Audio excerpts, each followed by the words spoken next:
Sarah Martinez had been working as a customer service representative at the Department of Veterans Affairs office in downtown Phoenix for 3 years.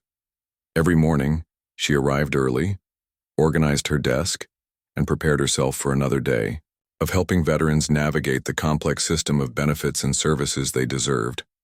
On that particular Tuesday morning in September, the waiting area was already packed with people by 8 a.m.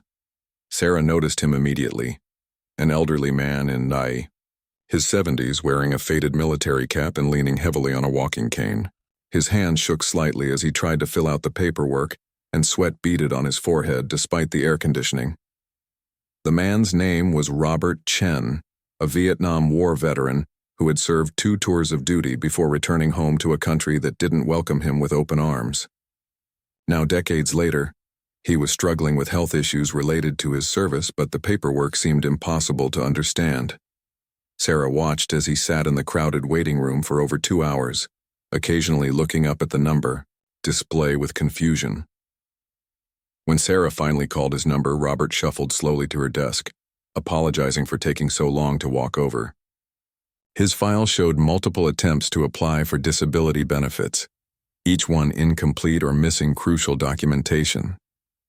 Sarah could see the frustration in his weathered face as he explained that his doctor had told him he needed these benefits to afford his medications, but every time he tried to apply, something went wrong.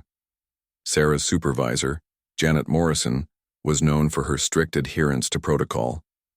She believed that efficiency meant processing as many cases as possible in the shortest amount of time. Personal attention to individual cases, in her view, slowed down the entire system. Sarah had received multiple warnings about spending too much time with individual veterans, being told that her job was to process paperwork, not provide counseling services. But as Robert struggled to explain his situation, his voice breaking with emotion as he described sleeping poorly due to nightmares and chronic pain, Sarah made a decision that would change everything. She could see that this man needed more than just someone to stamp his forms. He needed someone to actually listen and help him understand a system that seemed designed to confuse him. Instead of rushing through his case like protocol demanded, Sarah took the time to carefully review every document with Robert. She explained each section in simple terms, helped him gather the missing medical records, and even called his doctor's office to clarify some of the medical terminology. What should have been a 15-minute appointment stretched into nearly an hour. Other veterans in the waiting room began to notice something different happening at Sarah's desk. They saw genuine care and attention being given to one of their own, and several commented quietly among themselves that this was how they wished they had been treated during their own visits. Janet Morrison noticed too, but for different reasons. From her office, she could see Sarah's line moving much slower than the others. She checked her watch repeatedly, growing more irritated as she watched Sarah spend what she considered an excessive amount of time with a single veteran. In Janet's mind, this was exactly the kind of inefficiency that made the entire department look bad. When Robert finally left Sarah's desk, he had tears in his eyes. But these were tears of gratitude. For the first time in months of trying to navigate the system, someone had treated him with dignity and respect. Someone had taken the time to actually help him rather than just pushing him through the process. He shook Sarah's hand warmly and told her that she had restored his faith in the system. Sarah felt good about what she had done, knowing that she had made a real difference in Robert's life.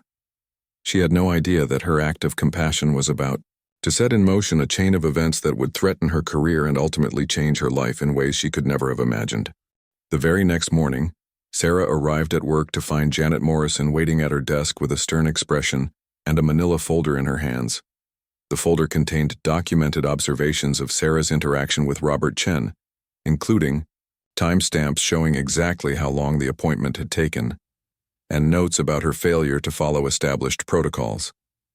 Janet's voice was cold and professional as she explained that Sarah's behavior was unacceptable and detrimental to the efficient operation of the department. She pointed out that while Sarah was spending nearly an hour with one veteran, dozens of others had to wait longer in the already overcrowded waiting room.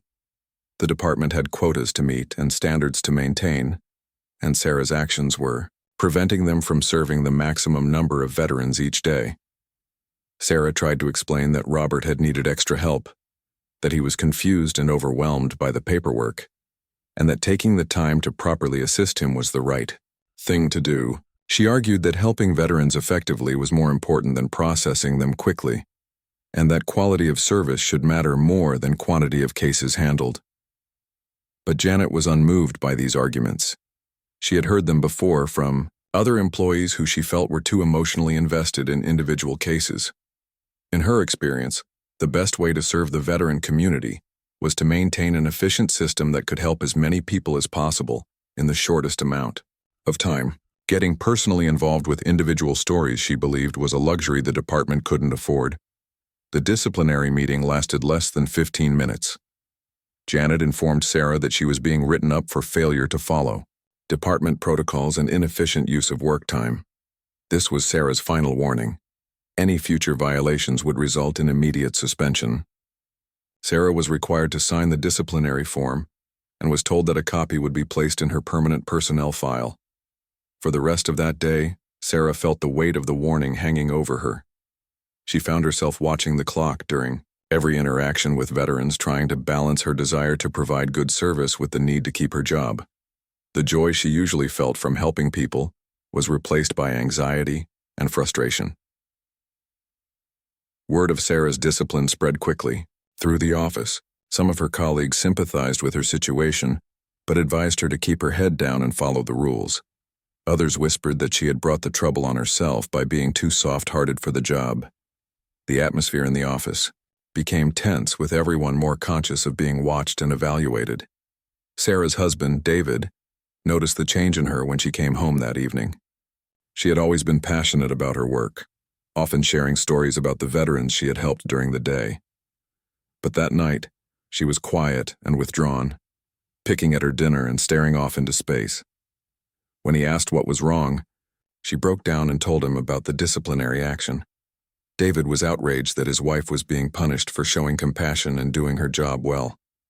He encouraged her to fight the disciplinary action, maybe even contact the union representative or file a complaint with higher authorities. But Sarah was scared of making things worse and potentially losing her job entirely. They had a mortgage to pay and 2 children to support, and good jobs weren't easy to find. Over the next few weeks, Sarah tried her best to follow Janet's directives. She limited her interactions with veterans to the bare minimum required to process their paperwork. She stopped asking follow-up questions about their needs and avoided getting involved in their personal stories. She watched the clock constantly and made sure each appointment stayed within the prescribed time limits. But this new approach felt wrong to Sarah in every way. She could see the confusion and disappointment in veterans' eyes when she rushed them through the process. She knew that many of them left without getting the help they really needed, and she felt like she was betraying everything she believed about public service and helping others. The breaking point came exactly 3 weeks after her disciplinary meeting, when another elderly veteran arrived at her desk with a complex case that would require extensive explanation and assistance. Sarah found herself faced with an impossible choice between following orders and following her conscience. The veteran who approached Sarah's desk that morning was Maria Santos, a 68-year-old woman who had served as a nurse in the Gulf War. She walked with difficulty, using a wheelchair due to complications from chemical exposure during her deployment. Her medical files were thick with documentation of various health issues, but the paperwork for her benefits had been denied twice due to what officials called insufficient evidence of service connection. Maria's English wasn't perfect, as she had immigrated from the Philippines before joining the military, and she struggled to understand the complex legal language in the forms. She had brought her adult son with her for translation help, but he had been called away on a work emergency and couldn't stay. Now she sat across from Sarah, tears of frustration forming in her eyes as she explained that without these benefits, she couldn't afford the medical treatments her doctors said she desperately needed. Sarah looked at the clock, then at Maria's confused expression, then at the stack of complicated forms that would need careful explanation. She thought about Janet's warning, about her family's financial security, about the career she had worked so hard to build. But then, she looked back at Maria's face and saw the same desperation she had seen in Robert Chen's eyes weeks earlier. In that moment, Sarah made a decision that she knew could cost her everything. She pushed the clock out of her line of sight and focused entirely on Maria. She carefully reviewed every document, explained each requirement in simple terms, and helped Maria understand exactly what evidence she would need to support her claim. When Maria mentioned having old medical records at home but being unable to drive to retrieve them, Sarah even offered to make phone calls to see if the records could be faxed directly to the office. The appointment stretched far beyond the allotted time. Other veterans in the waiting room began to grow restless, but several who overheard Sarah's patient explanations nodded approvingly. They recognized the kind of thorough, respectful service they wished they had received during their own visits. One elderly man commented to his wife that it was refreshing to see a government employee who actually cared about doing her job right. Janet Morrison was in a meeting when Sarah's lengthy appointment began, but she returned just as Sarah was, walking Maria to the fax machine to help her retrieve some missing documents. Janet's face flushed with anger as she realized that Sarah was blatantly violating the protocols they had discussed just 3 weeks earlier. She immediately checked the appointment logs and saw that Sarah's interaction with Maria had lasted nearly 90 minutes. When Sarah finally returned to her desk, Janet was waiting with the same manila folder she had used during their previous confrontation. But this time her expression was even more severe. She didn't wait for an explanation or apology.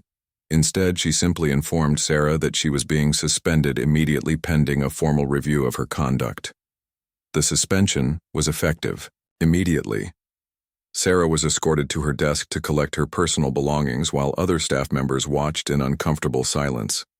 Some of her colleagues looked sympathetic but didn't dare speak up, knowing that their own jobs could be at risk.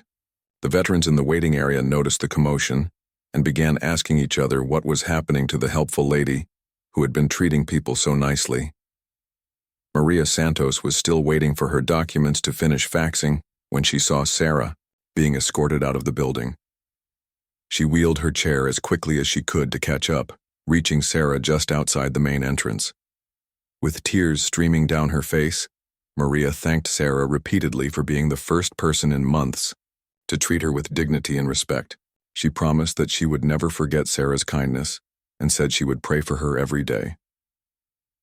As Sarah drove home in the middle of the afternoon, her mind raced with worry about what she would tell her family and how they would manage financially during the suspension.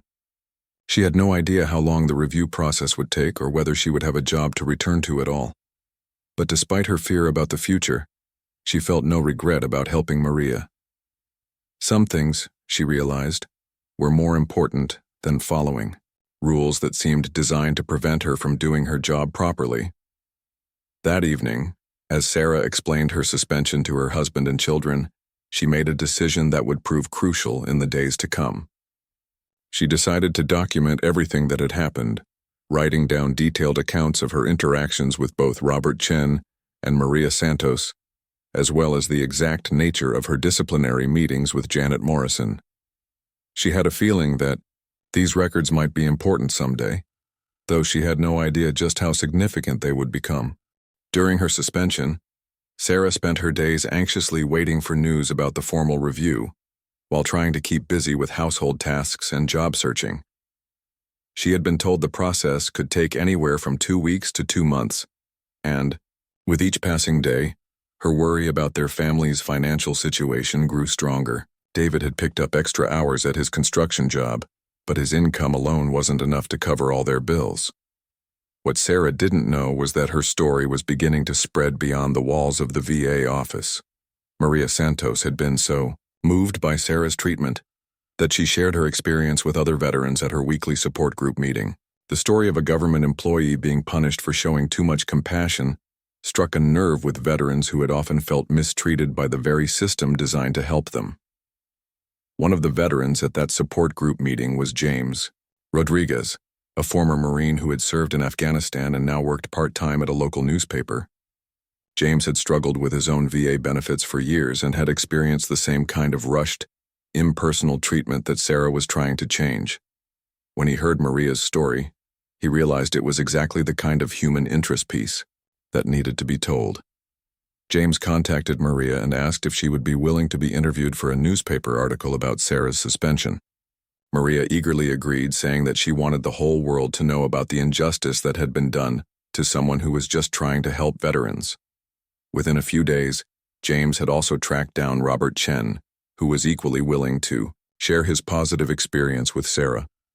The article appeared in the local newspaper on a Thursday morning, with the headline, "VA Employee Suspended for Helping Veterans Too Much." The story detailed both Robert's and Maria's experiences with Sarah, contrasting her compassionate approach with the cold efficiency demanded by her supervisor. The article also included quotes from other veterans who had witnessed Sarah's interactions and expressed their support for her.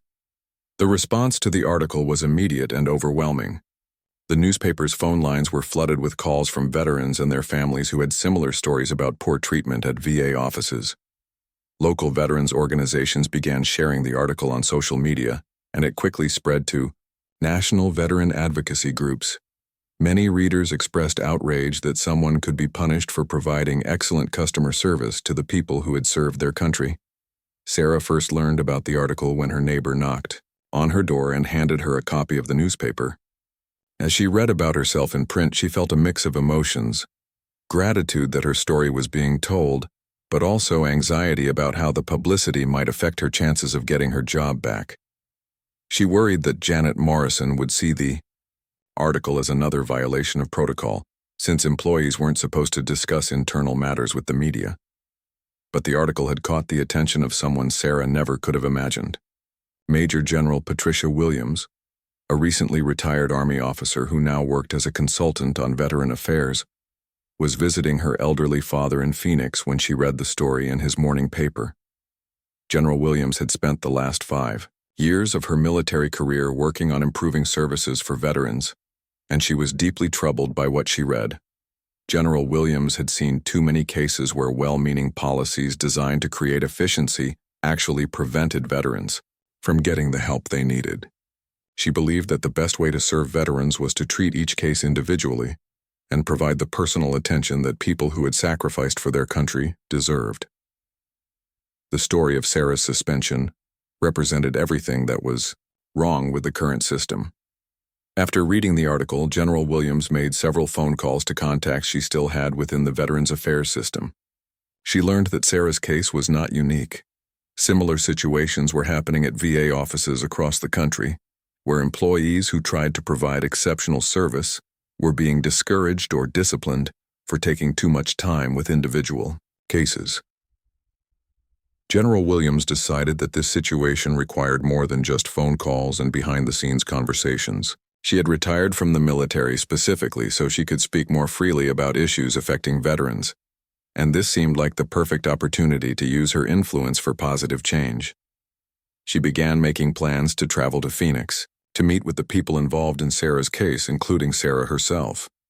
Sarah had no idea that her story had reached someone with the power and determination to help her, but she was about to discover that sometimes standing up for what's right attracts the support of others who share your values, even when you least expect it. Sarah was folding laundry in her living room on a quiet Tuesday afternoon when the doorbell rang unexpectedly. She wasn't expecting any visitors and wondered if it might be another reporter wanting to interview her about the newspaper article. When she opened the door, she found herself face to face with a distinguished woman in her 50s wearing a crisp business suit and carrying herself with unmistakable military bearing. The woman introduced herself as Major General Patricia Williams, retired Army, and asked if she could have a few minutes to speak with Sarah about her situation at the VA office. Sarah was so surprised that she almost forgot to invite the general inside. She had never imagined that her small act of helping veterans would attract the attention of such a high-ranking military officer. General Williams explained that she had read the newspaper article and was deeply concerned about the precedent being set by Sarah's suspension. She had spent decades in the military learning the importance of taking care of soldiers and veterans, and she believed that Sarah represented the kind of dedicated service that the VA system desperately needed. She had come to Phoenix specifically to learn more about the situation and to see if there was anything she could do to help. As they sat in Sarah's living room drinking coffee, General Williams asked detailed questions about Sarah's experiences at the VA office. She wanted to understand not just what had happened with Robert Chen and Maria Santos, but also the broader culture and policies that had led to Sarah's suspension. Sarah found herself opening up to the general in ways she hadn't even talked to her own family, sharing her frustrations about being prevented from doing her job the way she believed it should be done. General Williams took careful notes as Sarah described the pressure to process cases quickly rather than thoroughly, the discouragement of spending time to truly help veterans understand their options, and the emphasis on quantity over quality that seemed to pervade the entire system. The general nodded knowingly at many of Sarah's observations, having encountered similar problems in her own work with veteran services. After spending nearly 2 hours with Sarah, General Williams asked to meet with Robert Chen and Maria Santos to hear their perspectives directly. Sarah provided their contact information, and within a day the general had arranged meetings with both veterans. She wanted to understand exactly how Sarah's approach had differed from their previous experiences with the VA system.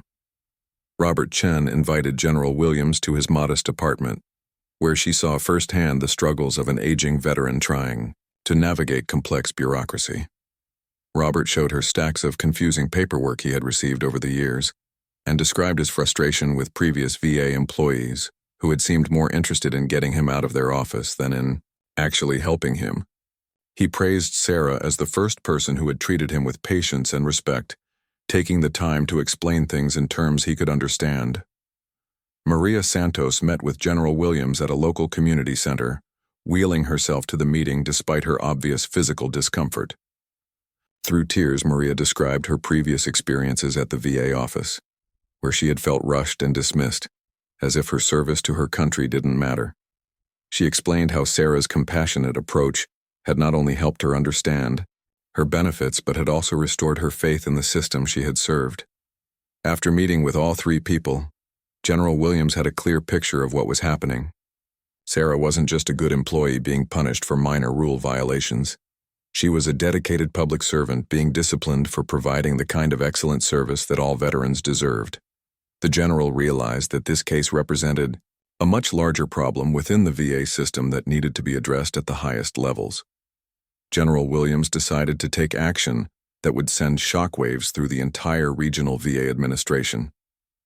She scheduled a meeting with the district director of Veterans Affairs, using her considerable influence and reputation to ensure that the meeting would take place quickly. She also contacted several members of Congress who served on Veterans Affairs committees, briefing them on Sarah's situation and the broader implications for veteran services across the country. But General Williams knew that bureaucratic meetings and political pressure, while important, might not be enough to resolve Sarah's immediate situation. She decided that a more direct approach was needed, one that would capture public attention and put pressure on VA administrators to do the right thing. She began planning a public appearance that would demonstrate high-level military support for Sarah's approach to serving veterans. Sarah had no idea of the wheels that General Williams was setting in motion, but she was about to discover that having a retired general on your side could change everything.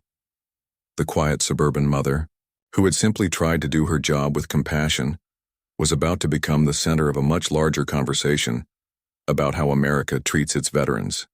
The call came at 7:30 on a Friday morning, just as Sarah was making breakfast for her children before school. The voice on the other end was professional but urgent.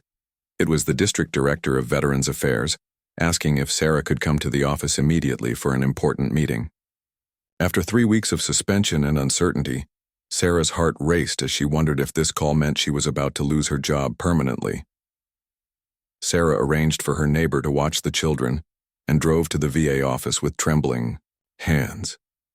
As she walked through the familiar building, she noticed that many of her former colleagues were watching her with expressions of curiosity and concern. The atmosphere felt different somehow, charged with an energy she couldn't quite identify. When Sarah arrived at the conference room, she was shocked to find not only the district director waiting for her, but also Janet Morrison, several other administrators she had never met before, and most surprisingly, Major General Patricia Williams in full military dress uniform. The general smiled warmly at Sarah and gestured for her to take a seat at the conference table. The district director, a man named Thomas Bradford, looked distinctly uncomfortable as he began the meeting. He explained that General Williams had brought some important concerns to his attention regarding Sarah's suspension, and the policies that had led to it. He acknowledged that after reviewing Sarah's personnel file and interviewing the veterans she had helped, it had become clear that her actions represented exceptional public service rather than policy violations. General Williams then spoke, her voice carrying the authority of decades of military leadership. She explained that she had spent the past week investigating the situation and had discovered that Sarah's case was part of a troubling pattern within the VA system. Employees who provided thorough, compassionate service were being discouraged in favor of those who processed cases quickly, without regard for quality or customer satisfaction. The general announced that she had already briefed several members of Congress on the situation, and that Sarah's story had become a catalyst for broader discussions about VA reform. She made it clear that the way Sarah had been treated was unacceptable and needed to be corrected immediately. Her presence at the meeting sent a clear message that this was no longer just a local personnel matter. It had become an issue of national importance. Janet Morrison sat silently throughout most of the meeting, her face flushed with embarrassment as the district director announced that Sarah's suspension was being lifted immediately with full back pay. Furthermore, the department would be implementing new policies that encouraged employees to take whatever time was necessary to properly serve veterans, with performance evaluations focusing on quality of service rather than just quantity of cases processed. The most surprising announcement came when the district director offered Sarah a promotion to a new position as Veterans Services Advocate, a role specifically designed to help veterans navigate complex cases that required extra time and attention. The position came with a significant salary increase and would allow Sarah to do exactly what she had been doing, providing thorough, compassionate service to veterans who needed it most. As the meeting concluded, General Williams pulled Sarah aside and explained that her willingness to stand up for what was right, even at personal cost, had impressed many people in positions of authority. The general told her that true leadership meant doing the right thing even when it was difficult, and that Sarah had demonstrated exactly the kind of character that the Veterans Services system needed. Word of Sarah's reinstatement and promotion spread quickly throughout the office. Many of her colleagues congratulated her warmly, expressing relief that someone who truly cared about helping veterans was being rewarded rather than punished. Several admitted that they had been afraid to provide the kind of thorough service they knew veterans deserved, but Sarah's experience had shown them that doing the right thing could ultimately be recognized and valued. Robert Chen and Maria Santos were among the first veterans to visit Sarah in her new role. Both expressed their joy at seeing justice done and their gratitude that Sarah's compassionate approach would now be available to help other veterans who found themselves confused and overwhelmed by the system. Maria, in particular, was thrilled to learn that the benefits application Sarah had helped her complete had been approved, allowing her to finally get the medical treatment she needed. 6 months later, Sarah's new approach had become a model for other VA offices across the country. General Williams continued to advocate for similar reforms nationwide, using Sarah's story as an example of how treating veterans with dignity and respect could improve outcomes for everyone involved. Sarah often reflected on how her simple decision to help Robert Chen had led to changes that would benefit thousands of veterans across the nation. The experience taught Sarah that sometimes the most important moments in life come when we choose to do what we know is right, regardless of the personal cost. Her willingness to stand up for her principles had not only helped individual veterans, but had also sparked systemic changes that would improve services for generations of veterans to come. She had learned that one person's courage to do the right thing could indeed make a difference in the world.